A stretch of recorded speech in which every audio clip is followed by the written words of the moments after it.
I'm pretty thin. See this? I'm pre-diabetic. It doesn't matter what your body shape looks like. When you're 30 plus, if you do not have muscle mass, your body so సన్నంగా ఉన్న వాళ్ళు కూడా diabetes రావచ్చు అంటే absolutely yes అండి. ఏమైనా food తింటున్నప్పుడు sugar ఎక్కువగా మెటబలైజ్ అయ్యేది మజిల్లోనే.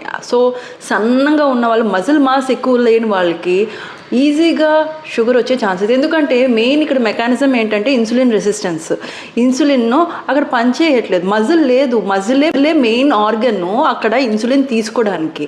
సో మీరు ఎక్సర్సైజ్ చేస్తున్నప్పుడు ఈ ఇన్సులిన్ ఈజీగా మజిల్లోకి వెళ్ళిపోతుంది, ఎందుకంటే మజిల్ మాస్ పెరుగుతుంది ఎక్సర్సైజ్ చేస్తున్నప్పుడు. సో మీరు అక్కడ గ్రాఫ్ చూసేటట్టయితే ఎవరు ఎక్సర్సైజ్ చేస్తుంటే మజిల్ ఎక్కువగా ఉంటుంది, వాళ్ళకి ఈ యొక్క డయాబెటీస్ రేంజ్లో, ప్రీ డయాబెటిక్ రేంజ్లోకి రావట్లేదు. ఎక్సర్సైజ్ చేయట్లేదు, వాళ్ళకి ప్రీ డయాబెటిక్ రేంజ్లోకి వచ్చేస్తున్నారు. And you can reverse the pre diabetic. ఎలాగా?